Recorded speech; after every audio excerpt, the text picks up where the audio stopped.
कभी सोचा है कि आज का जो भारत है उसकी कहानी, उसकी जड़ें आखिर कहाँ से शुरू होती हैं? चलिए, आज हम एक बहुत ही दिलचस्प सफर पर निकलते हैं, समय की शुरुआत से लेकर भारत के शुरुआती समाज के बनने तक। तो देखिए, ये कहानी कोई 100-200 या 1000 साल पुरानी नहीं है। नहीं नहीं, अगर हमें भारत के प्राचीन इतिहास की गहराई को समझना है ना, तो हमें बहुत बहुत पीछे जाना होगा। इतना पीछे कि हम ब्रह्मांड के जन्म तक पहुंच जाएं। जब हम इतने बड़े पैमाने पर देखते हैं, तो इंसानों का वजूद तो बस एक पलक झपकने जैसा लगता है ना? तो चलिए अब सही औजारों के साथ इस बहुत बड़ी कहानी को समझना शुरू करते हैं। ठीक है, तो इससे पहले कि हम टाइम में पीछे जाएं, ये समझना जरूरी है कि हमारे पास क्या क्या टूल्स हैं। इतिहास का आखिर मतलब क्या होता है और इतने लंबे हजारों लाखों साल के वक्त को हम नापते कैसे हैं? देखिए, हिंदी में जो शब्द है इतिहास, वो खुद ही अपनी कहानी बताता है। इति यानी जो बीत गया और हास यानी कहानी या घटना, मतलब जो बीत गया उसकी कहानी। अब ये बहुत दिलचस्प है। जरा सोचिए, हम जो बीसी और एडी इस्तेमाल करते हैं, उसमें पूरी दुनिया का इतिहास एक ही घटना के इर्द गिर्द घूमता है, ईसा मसीह का जन्म। इसी एक पॉइंट से हम समय को आगे और पीछे गिनते हैं। तो इतिहासकार एक तरह से जासूस का काम करते हैं। उनके पास दो तरह के सुराग होते हैं। एक तो है लिखे हुए सुराग, जैसे पुरानी किताबें, वेद या फिर किसी यात्री ने जो कुछ लिखा हो, और दूसरे हैं जमीन के नीचे से निकले सबूत, पुरानी सिक्के, औजार, टूटे हुए बर्तन। इन दोनों को मिलाकर ही अतीत की पूरी तस्वीर बनती है। चलिए, अब हमारे टूल्स तैयार हैं, तो सफर शुरू किया जाए।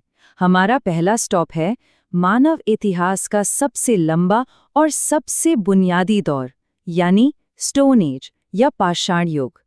ये देखिए, ये इंसान के विकास की कहानी है। कैसे हमारे पूर्वज सिर्फ शिकार करके और चीजें इकट्ठा करके गुजारा करने से आगे बढ़े। पहले उन्होंने आग जलाना सीखा, फिर बेहतर पत्थर के औजार बनाए, और फिर आई सबसे बड़ी क्रांति, खेती। यहीं से बस्तियां बसने और सभ्यता की शुरुआत हुई। तो हजारों साल तक धीरे धीरे विकास चलता रहा, और फिर अचानक से इतिहास एक जबरदस्त छलांग लगाता है। सिंधु नदी के किनारे दुनिया की सबसे पहली और सबसे उन्नत शहरी सभ्यताओं में से एक जन्म लेती है। और ये कोई छोटे मोटे गांव नहीं थे, ये प्रॉपर शहर थे, महानगर। जरा सोचिए, आज से 4000 साल से भी पहले एक ऐसी सिविलाइजेशन जिसने बिल्कुल सीधी ग्रिड पैटर्न वाली सड़कें बनाई। उनके पास एडवांस्ड ड्रेनेज सिस्टम था, और वो एक ही साइज की पक्की ईंटों से घर बना रहे थे। ये उस जमाने के हिसाब से किसी इंजीनियरिंग के अजूबे से कम नहीं था। लेकिन फिर ये इतनी एडवांस सभ्यता अचानक गायब हो गई। कहाँ गए वो सब लोग? ये प्राचीन इतिहास की सबसे बड़ी पहेलियों में से एक है, और इसे लेकर कई अलग अलग थ्योरीज हैं।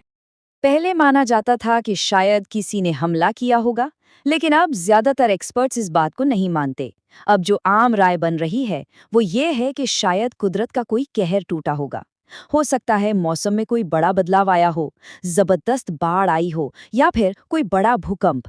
ऐसी ही किसी वजह से ये महान सभ्यता खत्म हो गई। तो सिंधु घाटी सभ्यता के बाद कहानी एक नया मोड़ लेती है। उसके खंडरों पर एक बिल्कुल अलग तरह का समाज जन्म लेता है। एक ऐसा समाज जिसकी पहचान उसके पवित्र ग्रंथ यानी वेद और एक नई टेक्नोलॉजी से होती है। यहाँ एक बहुत बड़ा बदलाव आता है, और वो है लोहे का इस्तेमाल। सोचिए, लोहे ने सब कुछ बदल दिया। ये कांसे से कहीं ज्यादा मजबूत था और आसानी से मिल भी जाता था। इससे खेती के लिए बेहतर औजार बने और ज्यादा ताकतवर हथियार भी। इसी एक टेक्नोलॉजी की वजह से बड़े बड़े राज्य बनने लगे और समाज का ढांचा और भी जटिल हो गया। और ये सिर्फ कुछ नियम कानून नहीं थे, ये एक नए समाज की बुनियाद रखी जा रही थी।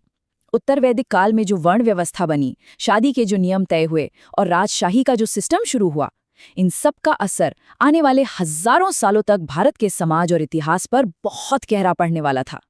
तो पाषाण युग के शिकारी संग्राहकों से लेकर लौह युग के बड़े बड़े राज्यों तक ये एक लंबा और कमाल का सफर रहा है। इन प्राचीन बुनियादों ने हमें विचारों की, विश्वासों की और सामाजिक ढांचों की एक ऐसी विरासत दी है जो आज भी मॉडर्न इंडिया में कहीं ना कहीं जिंदा है। और ये बात साबित करती है कि इतिहास कभी भी सच में गुजरता नहीं है,